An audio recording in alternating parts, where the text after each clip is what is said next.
والصلاة والسلام على من لا نبي بعد وعلى آله الذين أوفوا عهدا اما بعد فاعوذ باللہ من الشیطان الرجیم بسم اللہ الرحمن الرحیم وَأَمَّا بِنِعْمَةِ رَبِّكَ فَحَدِّثْ صدق اللہ العظیم ان اللہ وملائکتہ یصلون علی النبی یا ایہا الذین آمنوا صلو علیہ وسلموا تسلیما بآواز بلند درود پاک اللہم صلی علی سیدنا و مولانا محمد وبارک وسلم وصلو علیہ الصلاة والسلام علیکہ یا سیدی یا رسول اللہ وعلی آلکہ و اصحابکہ یا سیدی یا حبیب اللہ حشر تک ڈالیں گے ہم پیدائش مولا کی دھوم مثل فارس نجد کے قلعے گراتے جائیں گے خاک ہو جائیں عدو جل کے مگر ہم تو رضا دم میں جب تک دم ہے ذکر ان کا سناتے جائیں گے اور وہ کمال حسن حضور ہے کہ گمان نقص جہاں نہیں یہی پھول خار سے دور ہے یہی شمع ہے کہ دھواں نہیں بخدا خدا کا یہی ہے در نہیں اور کوئی مفر مقر جو وہاں سے ہو یہیں آ کے ہو جو یہاں نہیں تو وہاں نہیں سر عرش پر ہے تیری گزر دل فرش پر ہے تیری نظر ملکوت و ملک میں کوئی شے نہیں تجھ پہ وہ جو عیاں نہیں کروں تیرے نام پہ میں جا فدا نہ بس ایک جہاں دو جہاں فدا دو جہاں سے بھی نہیں جی بھرا کروں کیا کروڑوں جہاں نہیں نہایت ہی واجب الاحترام اسٹیج پہ موجود جملہ اہل علم اہل ہنر اہل فن اہل محبت شخصیات السلام علیکم ورحمۃ اللہ وبرکاتہ اور پنڈال میں جتنے بھی آباب بیٹھے ہیں الحمدللہ آج کی عظیم الشان محفل ہمارے عزیز حاجی محمد ممتاز صاحب اور مار جعفر صاحب اور تمام اہل خانہ نے جو مل کے یہ خوبصورت مار حاجی بشیر احمد پٹواری صاحب اللہ تعالیٰ اس کاوش کو اپنے بارگاہ میں قبول فرمائے انشاءاللہ خطاب آپ نے سننا ہے میں مختصراً جو آپ کے سامنے بات رکھوں تو میں چاہتا ہوں کہ میں جہاں سے شروع کروں ایک عیسائی غیر مسلم نے ایک کتاب لکھی اس کتاب کا نام تھا دی 100 اس کتاب کے اندر اس نے دنیا کی 100 بہترین شخصیات کا ذکر کیا مائیکل ہارٹ تھا یورپین تھا دنیا کی 100 بہترین شخصیات کا اس نے اس کتاب کے اندر ذکر کیا دوسرے نمبر پہ اسی کتاب میں اس غیر مسلم نے جس شخصیت کا نام لکھا ہے اور جن کی شان کو بیان کیا وہ حضرت عیسیٰ علیہ السلام ہیں اور پہلے نمبر پہ ٹاپ آف دی لسٹ جس شخصیت کو اس نے ذکر کیا وہ تیرا اور میرا نبی ہے جب یہ کتاب لکھی جا چکی تو پورے یورپ میں تہلکہ مچ گیا اہل یورپ نے کہا کہ تو ایک عیسائی تھا تجھے چاہیے تھا کہ دنیا کی سب سے بہترین شخصیت عیسیٰ علیہ السلام کو لکھتا کلمہ تو عیسیٰ علیہ السلام کا پڑھتا ہے اور نعت تو آمنہ کے لال کی لکھتا ہے پہلا درجہ حضور علیہ السلام کو دیتا ہے اور دوسری طرف کلمہ جناب عیسیٰ کا وجہ کیا ہے مائیکل ہارٹ نے کانفرنس میں اس اعتراض کا جواب دیتے ہوئے کہا اس نے کہا کہ یہ بات میرے بھی ذہن میں آئی کہ میں عیسیٰ علیہ السلام کا کلمہ پڑھتا ہوں اپنی کتاب میں پہلے نمبر کی شخصیت حضرت عیسیٰ علیہ السلام کو ذکر کروں لیکن جب میں نے اپنے نبی کی سیرت پڑھی اور پیغمبر اسلام کی سیرت بھی پڑھی تو میں کیا دیکھتا ہوں کہ مسلمانوں کے نبی نے جس وقت دین کو شروع کیا تھا صرف 4 لوگ ان کا کلمہ پڑھتے تھے ایک ان کی گھر والی ایک ان کا دوست صدیق اکبر ایک ان کے کزن حضرت علی ایک ان کا غلام زید ابن حارثہ، اس نے کہا لوگوں، جس دین کو 4 لوگوں نے اپنے نبی کے ساتھ مل کے شروع کیا، آج 1400 سال گزر گئے، وہ دین 2.25 ارب لوگوں تک پھیل چکا۔ معلوم یہ ہوا کہ اسلام بھی سچا ہے اور پیغمبر اسلام بھی سچا ہے۔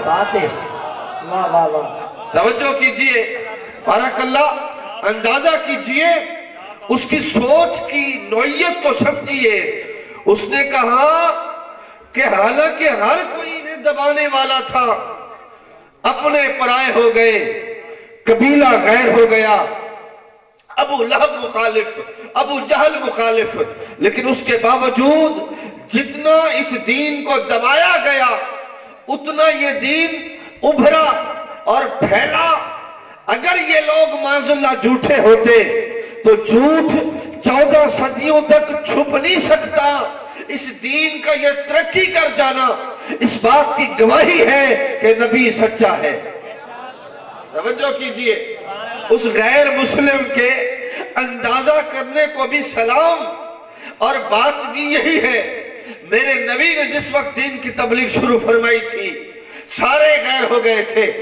وہ لوگ جو کچھ عرصہ پہلے حضور کو صادق اور امین کہتے تھے، اب یہ عالم ہوا کہ جس وقت آقا علیہ السلام نے دین کا نام بلند کیا تو حضور علیہ السلام جہاں جا کے خطاب فرماتے یا وعظ کرتے تو عکاظ کا میلہ ہوتا یا میدان عرفات، حضور جب خطاب کر کے بیٹھ جاتے، ابو لہب کھڑا ہو جاتا تھا، کہتا تھا او اہل عرب، میرے بھتیجے کی بات پہ یقین نہ کرنا، اس پہ جادو ہو گیا ہے۔ توجہ ہے آپ کی؟ اردو سمجھ آتی ہے؟ کہہ دیجئے سبحان اللہ۔ بھائی صاحب، اصل میں یہ میٹنگ ہوئی تھی، انہوں نے کہا تھا کہ ہم نے تو انہیں صادق اور امین کا لقب دے ہی دیا ہے، اب ہم اگر کہیں دنیا کو کہ معاذ اللہ یہ نبی جھوٹا ہے تو دنیا کہے گی کہ اب تک تم کہتے تھے یہ سچا ہے، اب اچانک معاذ اللہ ان کی صداقت میں فرق کیوں آ گیا، تو لوگ یقین نہیں کریں گے۔ تمام نے مل کے یہی پروگرام بنایا کہ اگر ہم اب اگر کہتے ہیں نبی سچے نہیں ہیں تو لوگ کہیں گے پہلے سچا کہتے تھے اب انکار کرتے ہو تو پھر کیا کہا جائے۔ انہوں نے کہا کہ صرف ایک ہی جواب دیا جائے کہ دنیا کو بتایا جائے کہ ان پر جادو ہو گیا ہے۔ توجہ کیجئے، حضور علیہ السلام پر اعتراض، طرح کی باتیں، اپنے پرائے ہو گئے، رشتہ دار مخالف ہو گئے، راستوں میں جب آپ حرم میں آتے تھے کانٹے بچھا دیے جاتے۔ حضور علیہ السلام سب کچھ دیکھ رہے ہیں۔ ایک دن میرا نبی حرم کعبہ میں آئے اور آ کے فرمایا عثمان ابن طلحہ، اس کے پاس کعبے کی چابی تھی، حضور نے فرمایا کعبے کی چابی دو، ہم اندر نماز پڑھتے ہیں۔ کہتا ہے ہمارے بتوں کو جھوٹا کہتے ہو، ہم تمہیں کعبے کی چابی دیں، یہ نہیں ہو سکتا۔ میرے نبی نے فرمایا آج تو پابندی ہے لیکن یاد رکھو اے عثمان ابن طلحہ، ایک وقت ہوگا تم اپنے ہاتھ سے کعبے کی چابی مجھے دو گے، میں اندر نماز پڑھوں گا۔ توجہ کیجئے، اس نے کیا جواب دیا؟ اس نے کہا یہ مکے کے بڑے بڑے سردار یہ کیا اس دنیا میں نہیں ہوں گے جن کی مجھے سپورٹ ہے، جن کی مجھے بیک ہے؟ میرے نبی نے فرمایا یہ بھی ہوں گے لیکن یہ لوگ کر کچھ نہیں سکیں گے۔ وقت گزرتا ہے، زمانہ تبدیل، حالات چینج۔ جب مکے سے مدینے جا رہے ہیں صرف ایک صدیق اکبر ساتھ ہے۔ 8 ہجری کو میرا نبی جب مکہ پاک واپس آئے، مکہ فتح ہوا 8 ہجری میں، حضور علیہ السلام کے ساتھ پیچھے 10,000 کی فوج تھی، حضور کے غلام تھے۔ انہوں نے جب دیکھا اہل مکہ نے کہ یہ تو 313 ہوتے تھے، ہمیں کاٹ دیتے تھے، اب 10,000 کی فوج ہے، مقابلہ کون کرے؟ سارے پیچھے ہٹ گئے، سب نے سر جھکائے۔ اب وہ بھی کھڑے ہیں جو راستوں میں کانٹے بچھاتے تھے، اب وہ بھی کھڑے ہیں جو اوجھلے رکھتے تھے میرے نبی کی پشت پہ، اب وہ بھی کھڑے ہیں جو نماز نہیں پڑھنے دیتے تھے، سارے کھڑے ہیں۔ حضرات گرامی سر جھکا کے کھڑے ہیں. میرے نبی نے ان سے پوچھا بتاؤ تمہارے ساتھ میں کیا سلوک کروں. توجہ کیجئے, سب کا ایک ہی جواب تھا, آپ کریم باپ کے کریم بیٹے ہیں. تو ابے صحیح بڑے مہربان ہیں, تو صحیح بڑے مہربان. توجہ کیجئے, انہوں نے کہا ہمیں بے شک ہمیں صرف قتل نہ کرے, باقی مکے سے نکال دے, ہم چلے جائیں گے باہر, لیکن ہماری جان بخش دی جائے گی. کریم آقا کا کرم دیکھیے. حضور نے فرمایا تم تو یہ سوچ رہے ہو, آؤ میں کیا فیصلہ کرتا ہوں. آپ نے فرمایا آج تمہارے ساتھ وہی معاملہ ہوگا جو یوسف علیہ السلام نے اپنے بھائیوں کے ساتھ کیا تھا. سبحان اللہ. نعرہ تکبیر, نعرہ رسالت, نعرہ خلافت, نعرہ حیدری, شان مصطفیٰ, قبلہ پیر شریف. یوسف علیہ السلام نے بھائیوں کو معاف کر دیا تھا. حضور نے فرمایا جاؤ میں بھی تم سب کو معاف کرتا ہوں.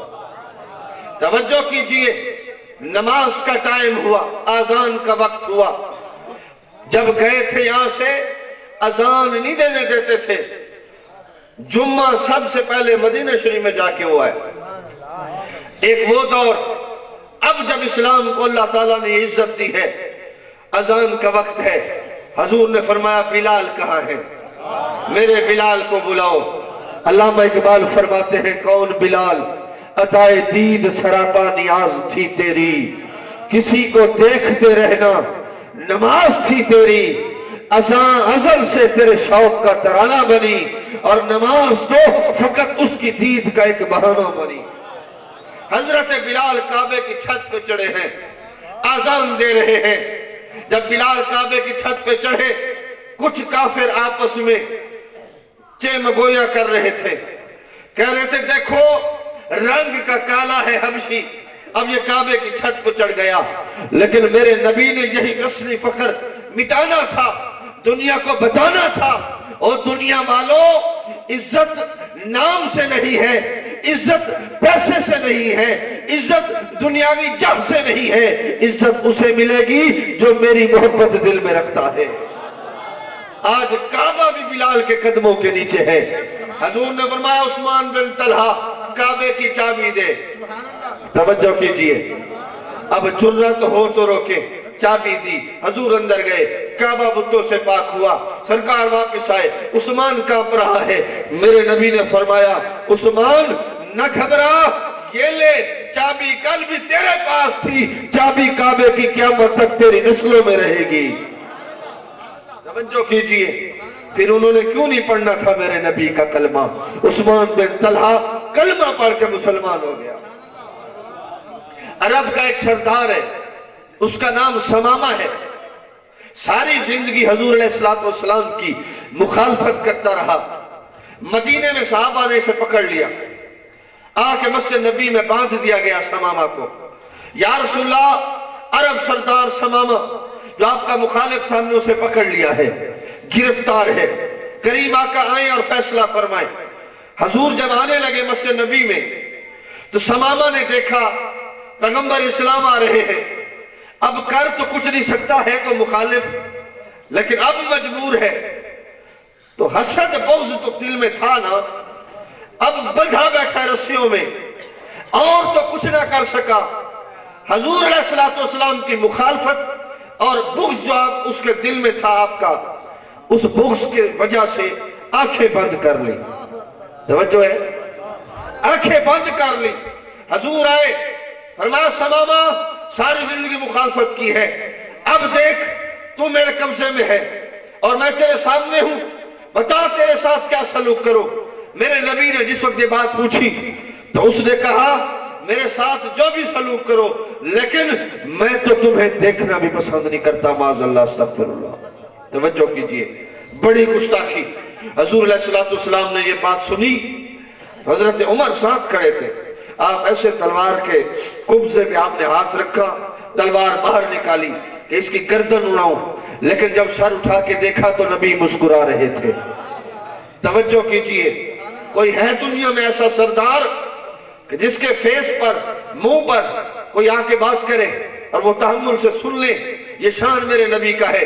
حضور نے فرمایا سماما اچھا مجھے نہیں دیکھتے، میرے شہر کو ہی دیکھ لو، توجہ کیجئے، میرے مدینے کو ہی دیکھ لو۔ کہتا ہے میں نے کیسر و کسرا دیکھا، میں نے روم و ایران دیکھا، اے مدینہ تیرا، اے محمد تمہارا شہر مدینہ سادہ سا ہے، کچا سا ہے، اس میں کوئی ایسی بات نہیں ہے۔ مدینے کی بھی توہین کی، میرے نبی نے پھر بھی سنا خاموشی سے، فرمایا اچھا نہ مجھے دیکھتے ہو نہ میرے شہر کو، چلو تمہاری مرضی۔ صحابہ کو فرمایا کہ اسے کھول دو، اسے آزاد کر دو، رہا کر دو۔ یہ آرڈر دے کہ حضور مسجد کے اندر چلے گئے۔ صحابہ نے اس کی رسیاں کھولی، کہا دوڑ جا اپنے قبیلے۔ اب جب اپنے قبیلے کی طرف دوڑا تو بھاگتا جا رہا تھا، لیکن اس کے دل میں خیال آ رہا تھا کہ میں نے تو ان کی ساری زندگی مخالفت کی، ہمیشہ ان کے دین کو دبانے کی کوشش کی، آخری لمحے تک ان کی جو میں بے ادبی کر سکتا تھا کی، لیکن انہوں نے مجھے پھر بھی کھول دیا، مجھے رہا کر دیا۔ میں اتنا بد نصیب کہ انہوں نے مجھے کھول دیا، میں ایک لمحہ انہیں دیکھ تو لیتا کہ محمد ہے کیسا۔ توجہ کیجئے حضرات گرامی، بس یہ دل میں خیال آیا کہ تو نے جن کی اتنی بے حرمتی کی، اس کے باوجود انہوں نے اتنی غریب نوازی فرمائی، ظالم ایک نظر محمد کو دیکھ تو لیتا۔ واپس ریورس گیئر لگا، مسجد نبی میں آ کے حضور کے قدموں میں گرا۔ حضور نے فرمایا سماما ہم نے تو تجھے کھول دیا تھا، واپس کیوں آئے ہو؟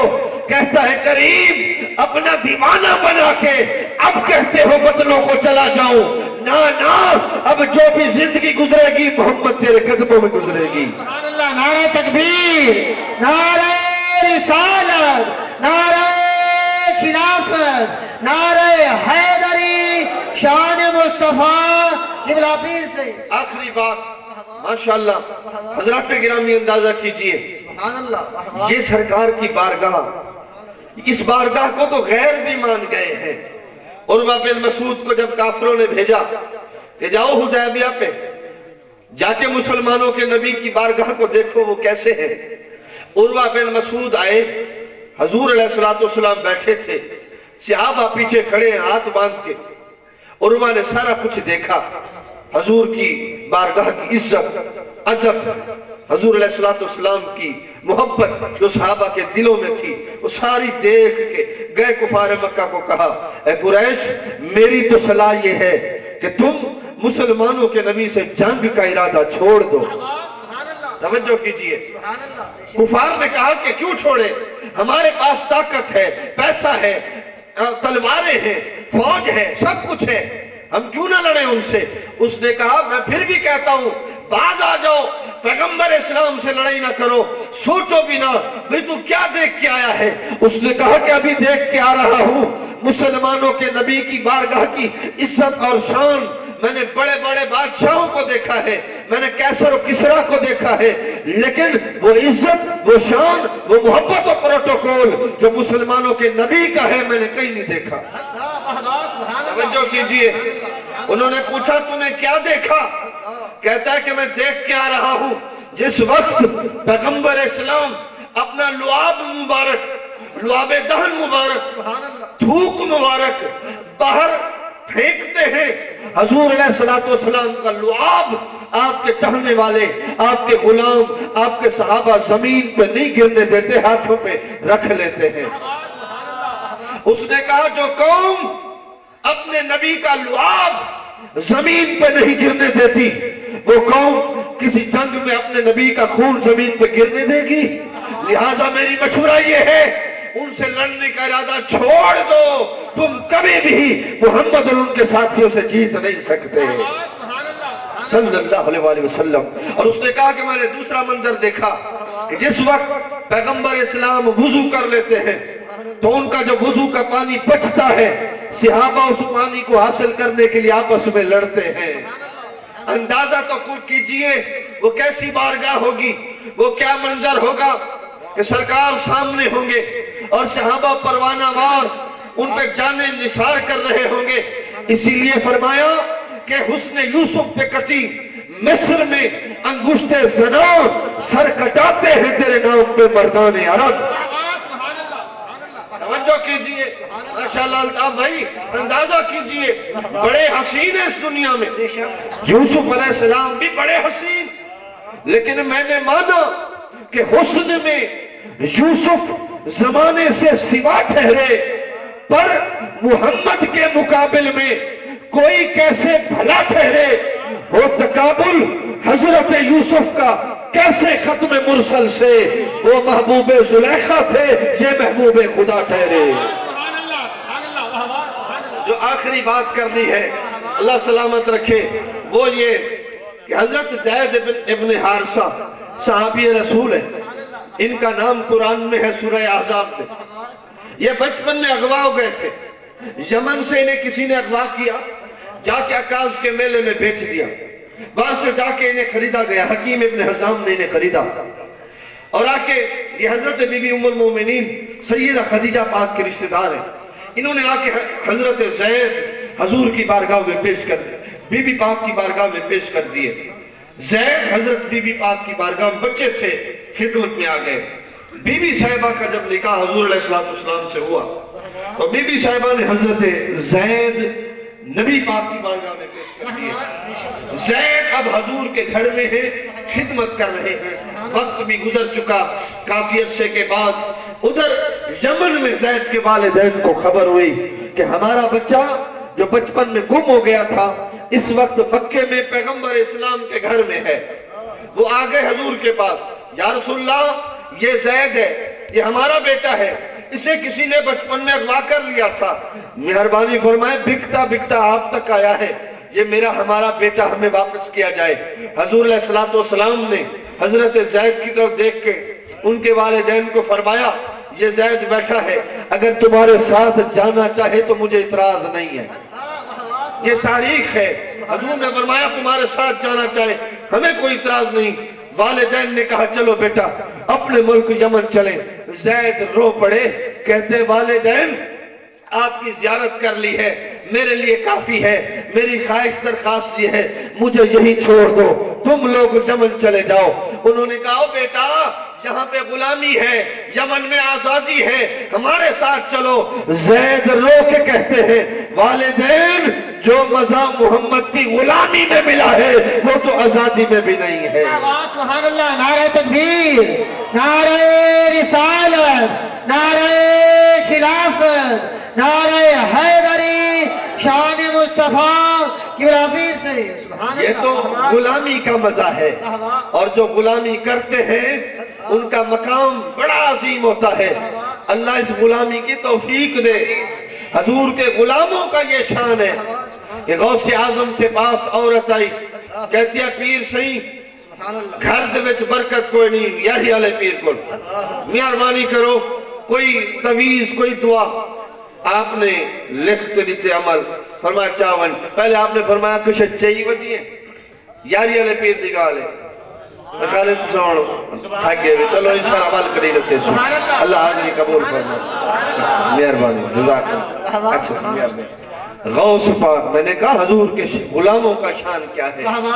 آپ کو لئیے کسی مہربانی فرماؤ کچھ لکھ دو غریب بالکل. آپ فرمایا کیا چاہیے ودی ہے مانگ کی دونے کہیں بزرگ مانگی گی نہیں. کسی کشہ کہنی کشہ ہو یا تو توڑے کو لاما. بہرحال ایک مرغی ہے مرغی. آپ فرمایا چاہوا مرغی آپ رکھی دی لنگر جمع کراڑ تھی لکھ دیتے نے تعویز گھر من کے لائے سی. آنکھو رحمت برکت روزی ہر شے آ گئی ہے. بڑا اللہ دا کرم ہو گئے، خوش ہو گئی ہے. ارد گرد ہمسائے پتے کیا آئیں گھر چے کہیں آکھا کہ عبدالقادر جیلانی کو تویز لکھوائی ہے. غوث پاک کو چیک کرو تویز کیا ہے. اوہ عبارت اوہ عمل آپا لکھو چا شاید اپنا بھی کم بڑھ ونجے لیکن پتہ کہنا ہے یہ تو عبدالقادر جیلانی دا کلام ہے. توجہ تعویز لہے نے تقریر مک گئی. تعویز لہے نے کھولے نے اندر اے لکھا یہاں مرغی میں نے لے لی ہے اب تیری مرضی کام کر یا نہ کر. توجہ ہے کیا کہنے گیدی جو ہے نے والا کہنے مولا میں گین کی دیئے مرغی اگو تیری مرضی نہ کام کرنا کر حضرات گرامی ہے تو انہوں نے غلامہ دا شان ہے کہ چاہے تو اشاروں سے اپنے کایا ہی پلٹ دیں دنیا کی یہ شان ہے خدمتگاروں کی سرکار کا عالم کیا ہوگا وہ کروڑوں سلام اس آقا پر بت لاکھوں جس نے توڑ دیے امت کو دیا پیغام سکون طوفانوں کے رخ موڑ دیے اللہ تبارک و تعالی محمد حذیفہ کو صحت عطا فرمائے اس بچے کے لیے دعا مانگے خضر عمر عطا فرمائے صاحب کے بیٹے کو اللہ میری حاضری قبول فرمائے وما علینا